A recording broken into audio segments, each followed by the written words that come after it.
Assalamu alaikum warahmatullahi wabarakatuh. Hello dear friends, this is your course instructor Asif Javed. I welcome one and all to CA Latif's Academy. Today we will be discussing a very important concept in mathematics which is called prime numbers. आपको बताते हैं कि prime numbers क्या होता है. आपने देखा होगा जब आप बिल्डिंग बनाते हैं तो बेसिक ब्लॉक जो होता है बिल्डिंग का वो ब्रिक होती है.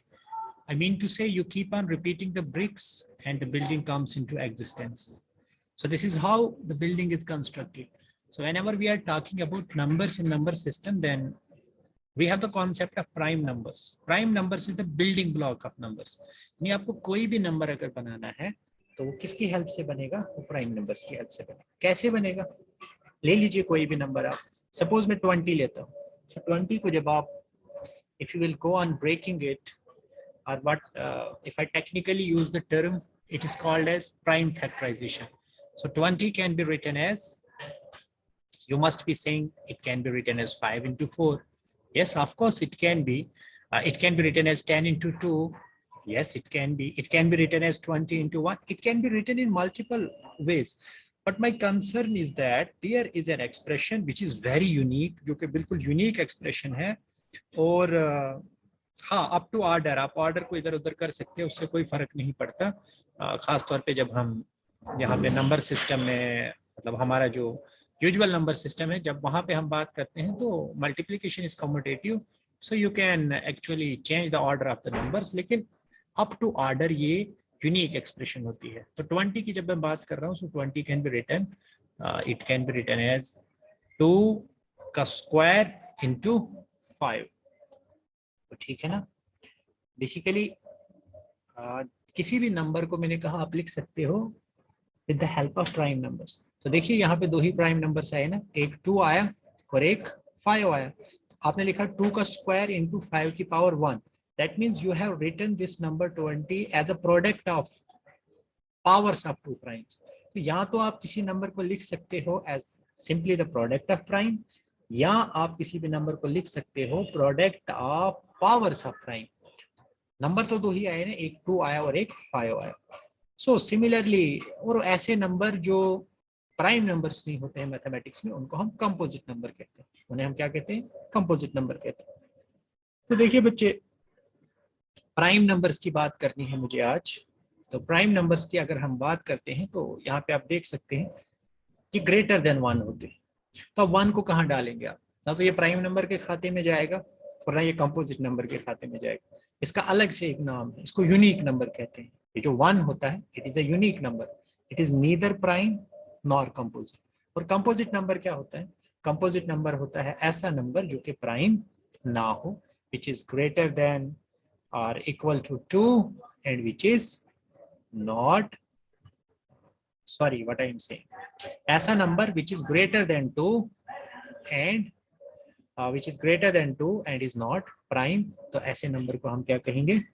कंपोजिट नंबर कहेंगे. ठीक है. तो ले लीजिए, जैसे अब ग्रेटर देन 2 में आप देखिए जैसे 3 आता है. सो 3 जो है it is not composite. Why? Because it is prime. इसी तरह से ग्रेटर देन 3 में 4 आता है. 4 एक ऐसा नंबर है जो प्राइम नहीं है, बिकॉज इसको आप लिख सकते हो 2 into 2, है ना. So it can be written as product of primes. So therefore we can say that this 4 is not prime number. Anyhow, this is not the way to define prime number. Prime number को हम इस तरह से define करते हैं. देखिए यहाँ पे, an integer n greater than 1 is said to be a prime number if it has exactly 2 positive divisors. एक तो 1 होगा और एक खुद वो अपना डिवाइजर होगा. यदि किसी नंबर के आपको एग्जैक्टली 2 पॉजिटिव डिवाइजर्स मिले, कौन कौन से? 1 और वो नंबर खुद, तो उस केस में हम कहेंगे कि वो नंबर क्या है? Prime number. To make it simple, I mean to say that if a number which is greater than 1, it is a prime number if it has exactly 2 factors. It has exactly 2 positive factors. और उनमें से एक 1 होगा और एक वो खुद अपना फैक्टर होगा. तो अगर ऐसा हो किसी भी नंबर के लिए तो वो प्राइम नंबर हो जाएगा. जैसे 2 के लिए ऐसा होता है, बिल्कुल जैसे 2 का फैक्टर एक तो 1 है और दूसरा 2 है. 3 का या 1 है या 3 है, 5 का या 1 है या 5 है, similarly the list goes on. So these are prime numbers. अब इनको देखिए 4, 6, 8, 9, 10। 4 को 1 डिवाइड करता है, 4 करता है, ये 2 भी करता है, तो 2 से ज्यादा आगे। 6 को 1 करता है, 6 करता है, 2 और 3 भी करता है। तो आप देखेंगे जो ये प्राइम नंबर्स नहीं होते हैं उनके 2 से ज्यादा फैक्टर्स होते हैं या पॉजिटिव डिवाइजर्स होते हैं। ठीक है, तो ये हो गया आपका प्राइम नंबर। अब को प्राइम क्या होता है या रिलेटिवली प्राइम? दो नंबर्स को हम रिलेटिवली प्राइम या को प्राइम तब कहते हैं जब उनका हाईएस्ट कॉमन फैक्टर 1 हो या उनका ग्रेटेस्ट कॉमन डिवाइजर, एक ही बात है, आप ग्रेटेस्ट कॉमन डिवाइजर का हो या हाईएस्ट कॉमन फैक्टर, तो उनको हम फिर रिलेटिवली प्राइम कहते हैं या को प्राइम की टर्म इनके लिए यूज होती है। एग्जांपल देखिए 4 और 9 है, 4 और 9 का हाईएस्ट कॉमन फैक्टर क्या होगा? 1 होगा।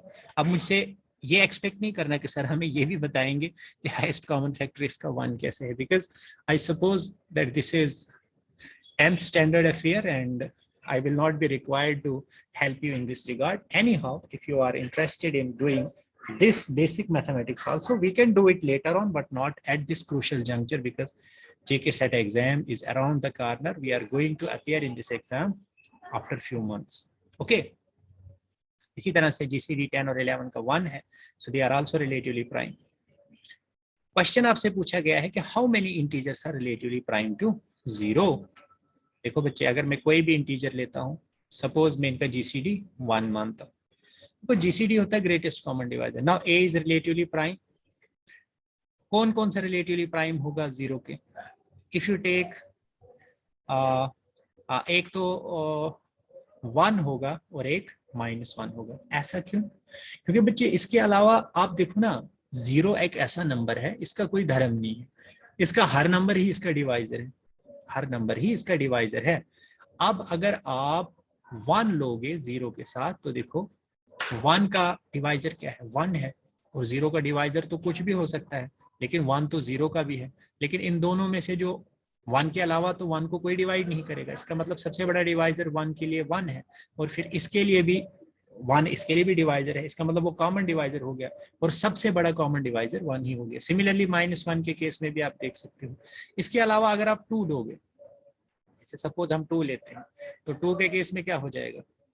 2 के केस में 2 का अब देखो 2 का भी है और 0 का भी डिवाइजर है, तो इसका मतलब यहाँ पे हाईएस्ट कॉमन डिवाइजर क्या हो जाएगा? कहने का मतलब ये है कि जो ग्रेटर देन आपके पास 1 है या लेसर देन -1 आप कोई भी नंबर लोगे, तो उस केस में जीसीडी ऑफ ए और 0 क्या हो जाएगा? आपका जीसीडी क्या हो जाएगा? वो 1 नहीं होगा, बल्कि 1 से डिफरेंट होगा। जैसे 2 और 0 के केस में 2 होगा, 3 और 0 के केस में 3 होगा। Similarly you can talk about other numbers. So हम कह सकते हैं कि एग्जैक्टली 2 नंबर्स हैं जो 0 के रिलेटिवली प्राइम होते हैं। अब सवाल आपसे ये है कि कितने इंटीजर्स रिलेटिवली प्राइम होते हैं 1 के? तो बच्चे सब के सभी होते हैं। उठा लीजिए ना, एक नंबर 1 ले लीजिए और एक आप कोई दूसरा नंबर ले लीजिए। अब मसला यहाँ पे ये है कि 1 का आपका जो डिवाइजर है वो है ही एक ही, और बाकी जितने भी आप नंबर लेंगे 1 उनका भी होगा ही, क्योंकि 1 तो सबका डिवाइजर होता है। लेकिन अब कॉमन डिवाइजर 1 हो गया, और सबसे बड़ा डिवाइजर भी कॉमन डिवाइजर 1 ही होगा, क्योंकि 1 के अलावा कोई भी डिवाइजर नहीं होता है। सो ग्रेटेस्ट कॉमन डिवाइजर अब 1 का जब किसी भी नंबर के साथ लेंगे, किसी भी इंटीजर के साथ लेंगे, तो वो 1 ही आएगा। इसका मतलब जितने भी इंटीजर्स हैं वो सब के सब कोप्राइम होते हैं 1 के। सिमिलरली -1 के भी सभी के सभी इंटीजर्स कोप्राइम हो जाएंगे। Is that okay? I feel like you are enjoying the session. देखिए अब नेक्स्ट चीज मैं आपको बताता हूँ। सपोज मैंने आपको बताया था ना फाई एन के केस में, फाई एन के केस में मैंने आपको क्या बताया था?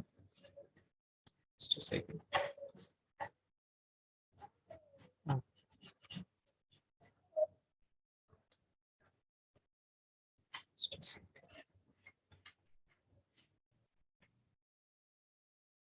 लास्ट टाइम मैंने आपको बताया था फाई एन के बारे में।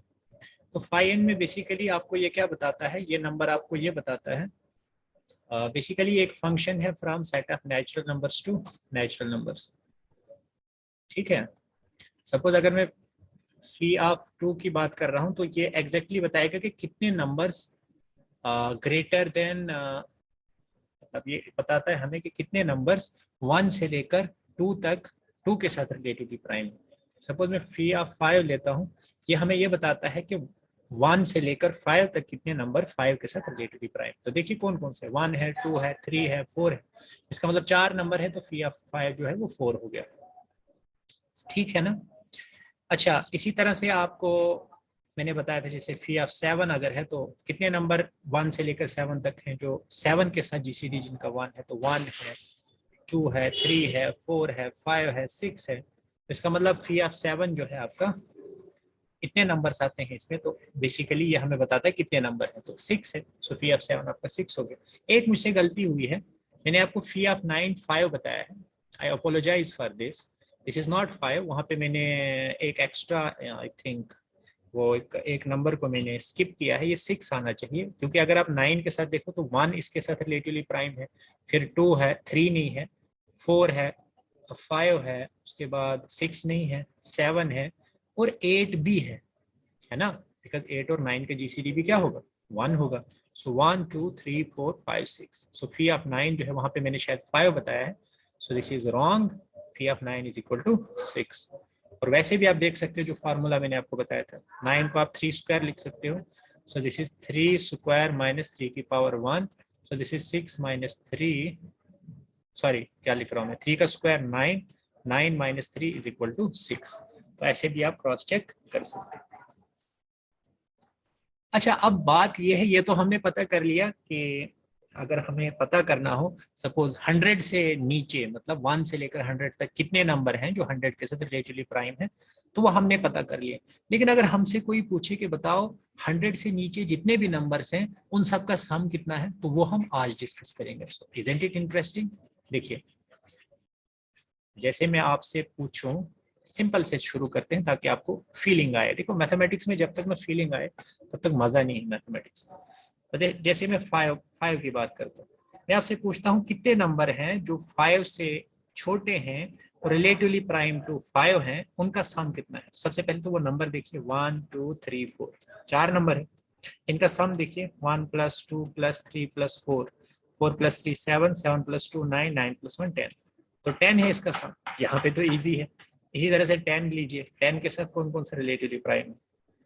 इसके साथ एक तो 1 आएगा, फिर 2 नहीं आएगा, फिर 3 आएगा, फिर 4 नहीं आएगा, 5 नहीं आएगा, 6 नहीं आएगा, फिर 7 आएगा, फिर 8 नहीं आएगा, फिर 9 आएगा। ये 4 आएंगे। इनका सम कितना है, 9 + 7 इज 16 + 3 इज 19 + 1 20। इसका मतलब 20 नंबर्स हैं, 20 सॉरी, जो नंबर्स 10 से छोटे हैं, 1 से लेकर 10 तक, जो 10 के साथ जिनका जीसीडी 1 है या जो रिलेटिवली प्राइम टू 10 है, उनका सम कितना है, 20।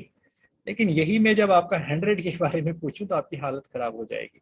तो इसलिए मैं आपको एक जनरल फार्मूला बताता हूँ। अगर आपको n पता हो तो आप सम ऑफ नंबर्स के बारे में कमेंट कर सकते हैं।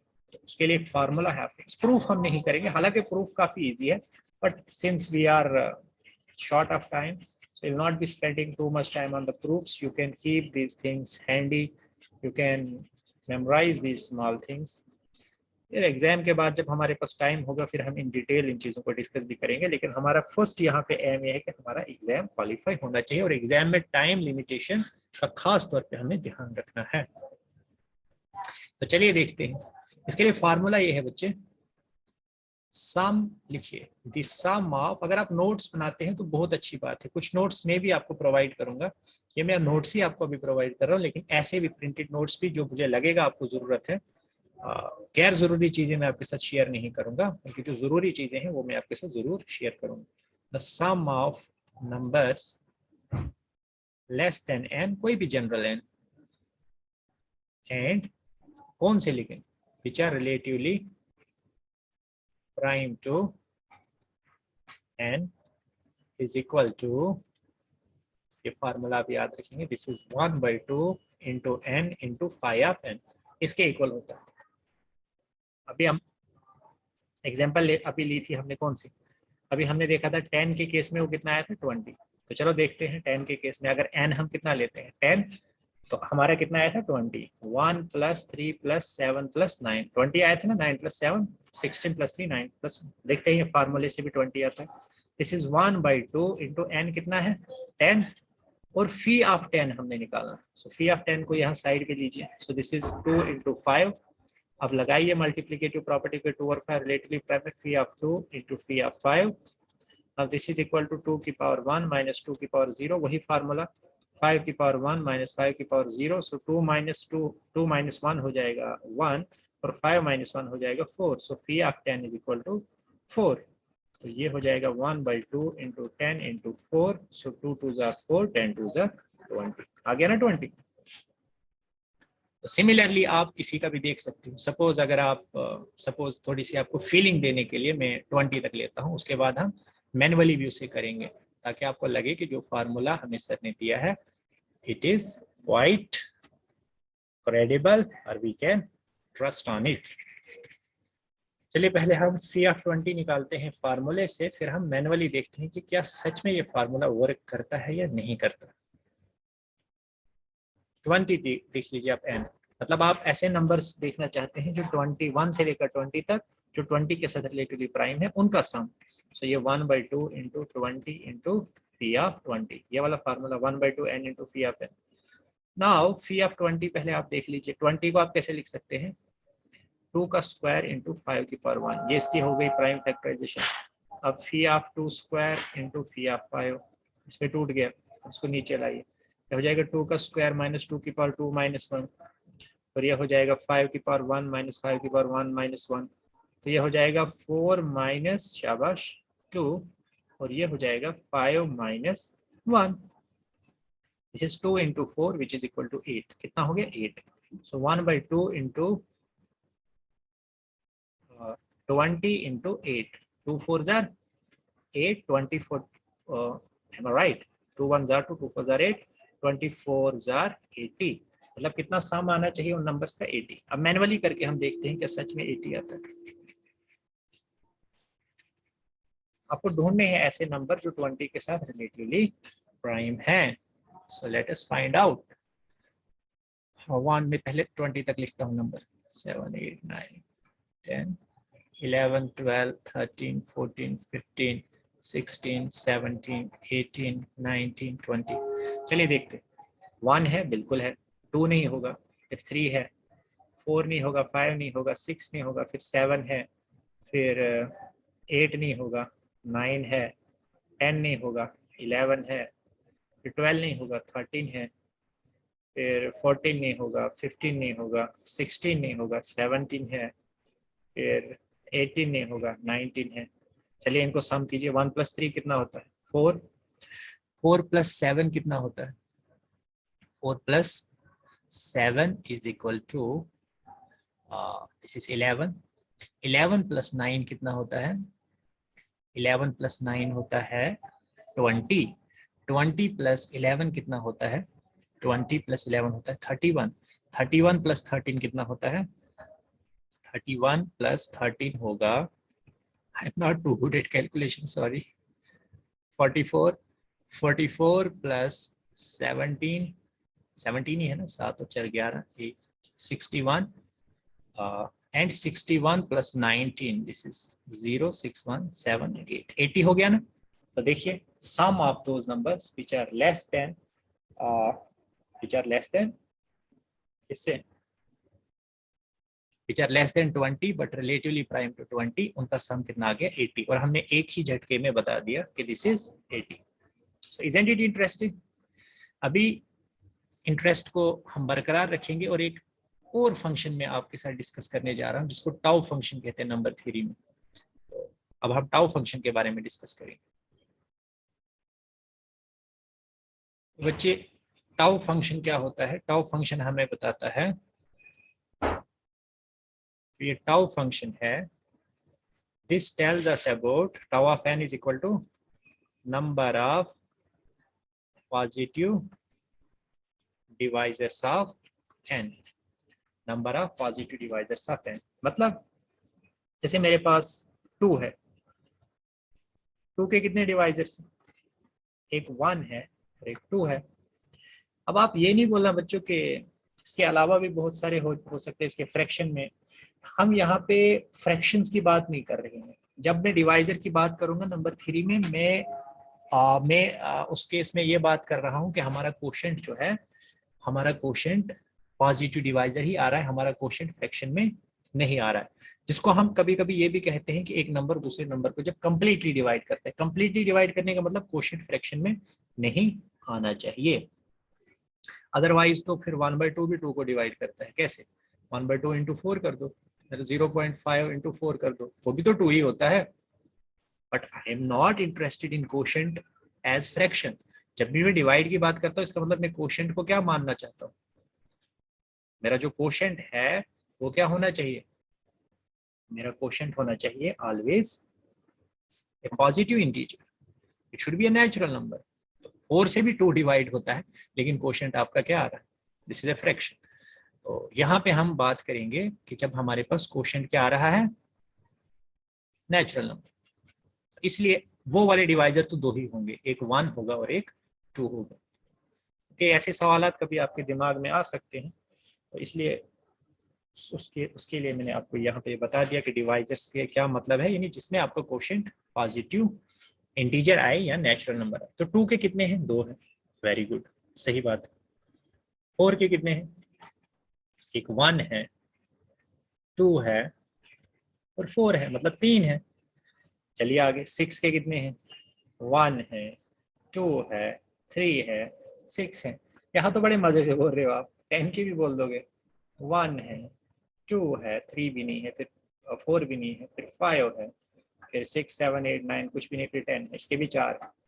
अब मैं आपसे पूछूं कि थाउजेंड्स के कितने डिवाइजर्स हैं? अब आपकी हालत खराब होना स्टार्ट हो जाएगी, because now you have to move on and on, because there will be too many divisors for 1000, and if you will keep on dividing each and every time, then a lot of time will be consumed and you guys will get bored.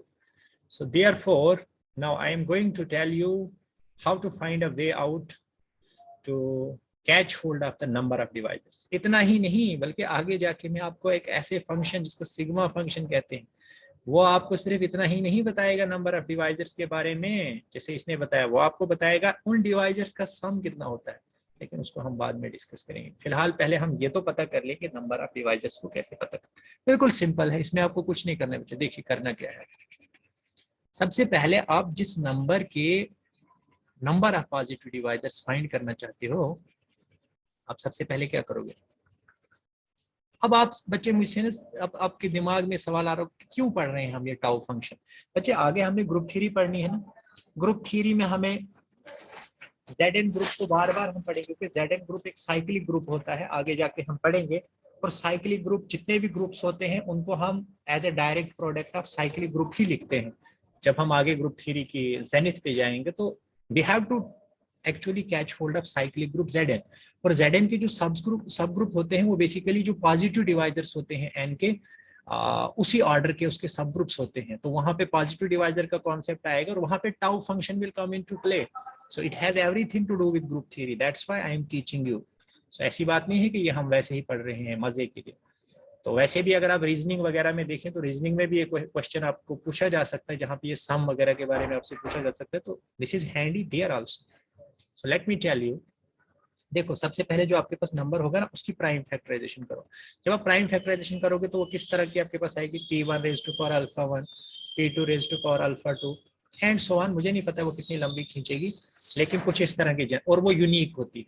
आगे पीछे आप इनको कर सकते हो, order इनका change कर सकते हो, लेकिन होता यूनिक है। फॉर एग्जाम्पल मेरे पास 10 है, 10 को आप लिख सकते हो ना 2 इंटू 5। अब इसको यही टच देना है हमने, ये अल्फा वाला टच। तो 2 की पावर 1, 5 की पावर 1। ऐसे ही मेरे पास 20 है, 20 को लिख सकते हैं 2 की पावर 2, 5 की पावर 1। यहाँ पे अल्फा 1 2 है और अल्फा 2 यहाँ पे अल्फा 2 पे ही खत्म हो रहा है। यहाँ पे भी अल्फा 1 से शुरू हो गया, अल्फा 2 पे खत्म। जैसे 50 ले हम, 50 को कैसे लिख सकते हैं? 2 इंटू 5 का स्क्वायर। तो ये आपका अल्फा 1 है, ये आपका अल्फा 2 है। बात समझ आ रही? अब आपको इस नंबर के यानी n के, मतलब 10 के या 20 के या 50 के number of positive divisors find करने हैं। मतलब नंबर ऑफ पॉजिटिव डिवाइजर्स का मतलब tau of n। So tau of n का मतलब टाउ ऑफ p1 की पावर अल्फा 1, p2 की पावर अल्फा 2 इंटू जहां तक भी हो जाएगा अल्फा n। तो बच्चे इसका फार्मूला होता है अल्फा 1 + 1 इंटू अल्फा 2 + 1, यानी जो भी पावर्स है ना उनमें आप 1 ऐड कर दीजिए और उन सब को फिर आप आपस में मल्टीप्लाई कर दीजिए। बात समझ आएगी? मल्टीप्लाई दें। So this is going to give you tau of n। Example जैसे टाउ ऑफ 10 देखिए, टाउ ऑफ 10 क्या है? दिस इज टाउ ऑफ 2 की पावर 1 इंटू 5 की पावर 1। लेकिन पहले आपको उसकी आप क्या कह रहा था मैं आपको, पहले आपको उसकी प्राइम फैक्टराइजेशन करनी है, यानी उसको प्रोडक्ट ऑफ प्राइम्स में लिखना है। तो वहां से अल्फा 1 अल्फा 2 वगैरह आपको मिल जाएंगे। अब यहाँ पे अल्फा 1 क्या है? दिस इज 1 + 1 और यहाँ पे भी 1 + 1, तो कितना हो गया? Into 2 into 2 4। देखिए जरा 10 के 4 ही थे, 1 2 5 10, है ना? इंटरेस्टिंग। इसी तरह से देखिए 20 का किस तरह से आप लिख सकते हैं? You can write it as 20 को आप लिख सकते हैं 2 का स्क्वायर इंटू 5 की पावर 1। बिल्कुल सही है। सो ये अब अल्फा 1 2 आ गया और अल्फा 2। सो दिस इज सबसे पहले 2 + 1, पावर्स को +1 कर दीजिए, फिर उनको मल्टीप्लाई कर दीजिए। सो ये आ जाएगा 3 into 2 that is equal to 6। मतलब 6 पॉजिटिव डिवाइजर्स होंगे 20 के। और थोड़ा सा हम बड़ा नंबर लेते हैं, सपोज हमें 100 के देखने हैं, 100 के कितने पॉजिटिव डिवाइजर्स है। So this is very interesting. कितने बड़े नंबर का हम फाइंड कर सकते हैं? सपोज 100 का हम देख रहे हैं। सो 100 को हम लिख सकते हैं सबसे पहले, लिखिए 10²। इसको थोड़ा ना आसानी के लिए मैं बोल रहा हूँ, अभी इसका पोस्टमार्टम करेंगे। इसको 2 इंटू 5 का स्क्वायर लिख सकते हैं, फिर इसका फर्दर लॉ ऑफ एक्सपोनेंट लगाइए तो 2 का स्क्वायर इंटू 5 का स्क्वायर हो गया, काम हो गया हमारा। सो दिस इज 2 का स्क्वायर 5 का स्क्वायर। तो लिखिए 2 + 1 और फिर से 2 + 1, इनको आपस में मल्टीप्लाई कर दीजिए। This is 3 into 3 that is equal to 9। तो कितने पॉजिटिव डिवाइजर्स होंगे 100 के? 9 पॉजिटिव डिवाइजर्स होंगे। And you can check it out, this is quite simple, not too difficult task. Okay, तो ये था बच्चों आपका टाउ फंक्शन। अब मैं आपको सिग्मा फंक्शन भी बता ही देता हूं, इसके साथ ही फिर हम आज का लेक्चर कंप्लीट करेंगे। सिग्मा फंक्शन आपको क्या बताता है? सिग्मा जो फंक्शन है वो आपको बताता है sum of positive divisors of n। Sum of positive, मतलब अभी तो सिर्फ नंबर बताए थे ना टाउ ने, ये बताएगा sum of positive divisors of n। ठीक है, तो ये कैसे करते हैं हम, देखिए अब आप।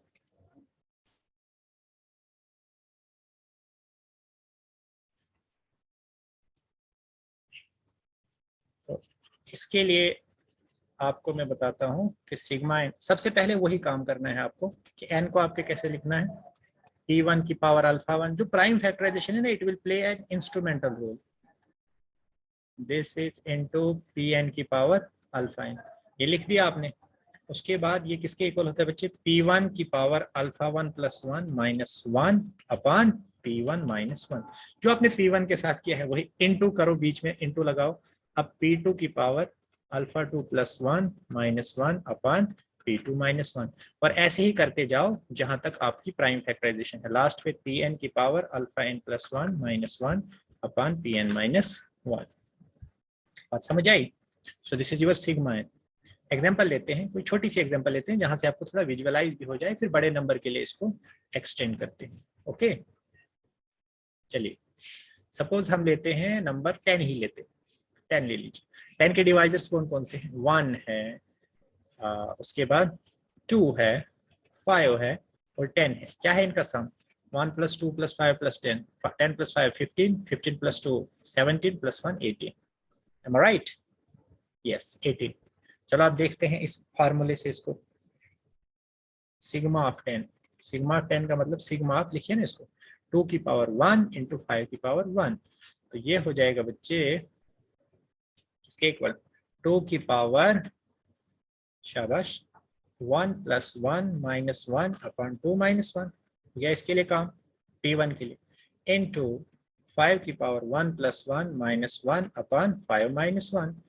2 की पावर 2 कितना होगा? 4 -1 3 अपान 1 इंटू 5 की पावर 2 -1, यह होगा 25 - 1, दिस इज 24 अपान 5 -1 कितना हो जाएगा? 4, और 4 6 कितना होता है? 24, 6 3 18। ये हो गया.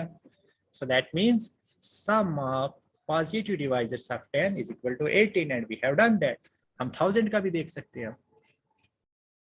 थाउजेंड्स के जितने पॉजिटिव डिवाइजर्स हैं उनका सम कितना होगा, है ना बच्चों. Interesting number theory, it is very interesting. और इससे ज्यादा इंटरेस्टिंग है आगे जो हम ग्रुप थ्योरी पढ़ेंगे. चलिए देखते हैं 1000 के सम ऑफ पॉजिटिव डिवाइस. सबसे पहले 1000 का पोस्टमार्टम कीजिए. थोड़ा हम आराम से करते हैं इसका पोस्टमार्टम. 10 की पावर 3 लिख सकते हैं, फिर 10 को हम 2 into 5 लिख सकते हैं की पावर 3, फिर एक्सपोनेंट का यूज करके 2 की पावर 3 into 5 की पावर 3. ठीक है, अब लगाइए 2 की पावर 3 + 1 - 1 अपॉन 2 - 1, फिर इंटू 5 की पावर 3 + 1 - 1 अपॉन 5 - 1. कितना हो गया बच्चे, यहाँ पे आइए. दिस इज 5 की 2 की पावर 4 - 1 अपॉन 2 - 1 इंटू 5 की power 4 - 1 upon 5 - 1. Some paperwork is needed here. 2 की पावर 4 16 - 1 कितना होगा, it is 15 upon 2 - 1 is 1. 5 की पावर 4 कितना होगा बच्चे, 5 into 5 into 5 into 5. पंजे पंजो 25, 25 25 25 into 25 25 into 25 आई थिंक 625 होता है if I am not wrong. 125 और ये 50 5 2 6 बिल्कुल है 625. 625 में से एक गया बाकी 624, 5 में से एक गया बाकी 4. अब देखना 4 से डिवाइड होगा. Let me check. 4 15 are 60, हाँ हो जाएगा. 4 15 are 60, 2 4 6 are 24. So 156 into 15. 156 into 15. 5 6 are 30 का 0 carry on 3. 5 5 are 25, 3 28, 8 carry on 2. 5 on the 5 7. And this is 156 and this is 0 8 और 6 14 का 4 carry on 1. 7 और 1 8 और 5 13 का 3 carry on 1. ये है बच्चे 2340. अगर आपसे कभी पूछा जाए कि जो पॉजिटिव डिवाइजर्स ऑफ किसके होते हैं 1000 के, उन सब का सम कितना है, that is 2340. So similarly you can talk about other numbers also. Now I will do a good thing. The good thing that I am going to do is that I will provide you with an assignment on the Telegram group. So try to solve that assignment. So that is important for your practice. The more you will practice in mathematics, the more you will achieve perfection. So this is all I have from today's lecture. It was nice teaching you guys. The feedback that I am getting from you guys is actually giving me a lot of boost. So keep on giving your valuable comments and also give your feedback that how you are finding this lecture series, how much helpful this is going to be for you guys. Thank you so much. See you soon.